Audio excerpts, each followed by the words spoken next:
Okay, so in question 22, we've got a small bullet that's fired at a very large speed into a 4-kilogram block. Sits at the edge of a 75 centimeter high table. The bullet embeds itself in the block and then carries it off the table. How far from the point directly below the table's edge does the block land? So this is a pretty challenging question because it combines two different concepts. Inelastic collisions, or perfectly inelastic collisions, with projectile motion. So there's two key ideas here. So the first sort of key idea is in a perfect inelastic collision where one object sticks to another object upon the collision or during the collision, which is the bullet embedding itself in the block, and after that point then it's a free fall projectile motion problem. Let's just draw a quick picture so we can get an image of what's happening here.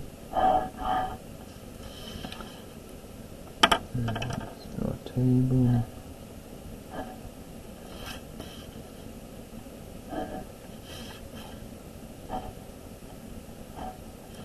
This is the table. And there's a block here at the edge.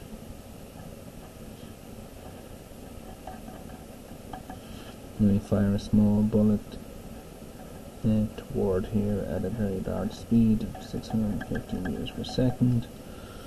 So the bullet's then going to get embedded in the block, and we're going to assume the momentum of the bullet and block is conserved during the small time interval of the collision, and then it's going to be it's going to follow in a parabolic path to the ground. So we want to find how far from the point directly below the table's edge does the block land. So we're looking for basically the delta x of the horizontal distance traveled by the block, which means you need the horizontal velocity and you need the time of falling. So those two things are going to. So let's first figure out what is the launch speed of the block and bullet system. So that we get from momentum. So step one of the problem is to consider that the delta p of the bullet block and student's VB is 0 during the collision. So that means that the momentum of the bullet, so I'm going to use BU for bullet, initial, is equal to, because there's no blocks at rest, is equal to the momentum of the bullet block final.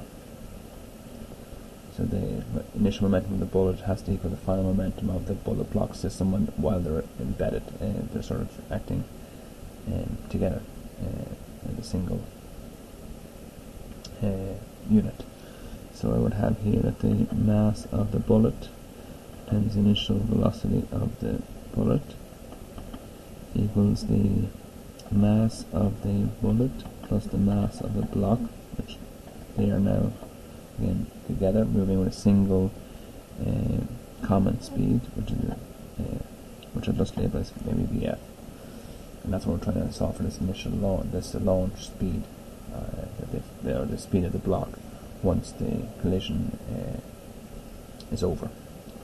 So the final speed here will be the mass of the bullet times v of the bullet initial, so that's 15 grams, make sure to convert that to kilograms, and times the initial speed is in correct units, and then the mass of the bullet plus the mass of the block, which will just be, this quantity will be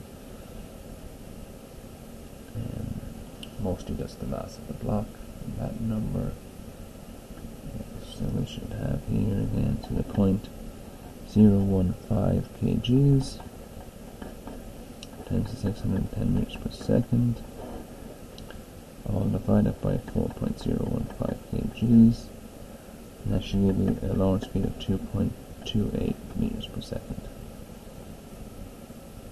So now the question becomes sort of no different than lots of different examples that you've seen for projectile motion problems.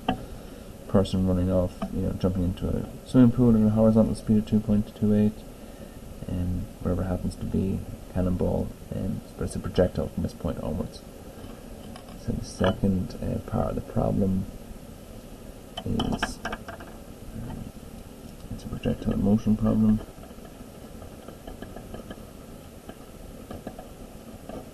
Where Vx equals 2.28 meters per second, and delta x, the distance travelled, which we're trying to find how far from the point right above the table's edge is about land, is given as Vx delta t, because again the horizontal speed is not changed for a projectile, so the delta t is what we need to find, but delta t can be solved from its y motion. There's no initial y velocity. So delta, think about delta y is equal to VIY delta t minus 1/2 g delta t squared. There is no initial y velocity, so this goes away. And then what we can do is that we can write that the delta t is equal to the square root of -2 delta y divided by g. So in this example, the delta y, of course, will be negative. You definitely want a negative underneath your square root sign.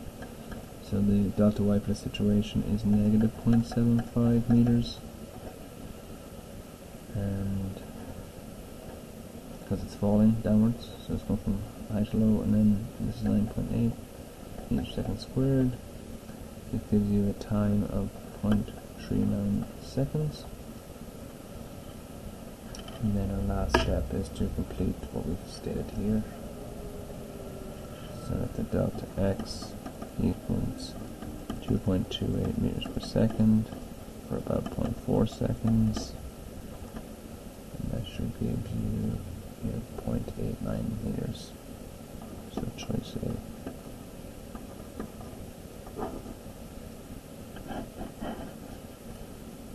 Pretty challenging question, lots of different steps, and a whole momentum piece in a perfect inelastic collision where the two objects stick together afterwards, using conservation momentum principle, and then using projectile motion to figure out the rest of the problem.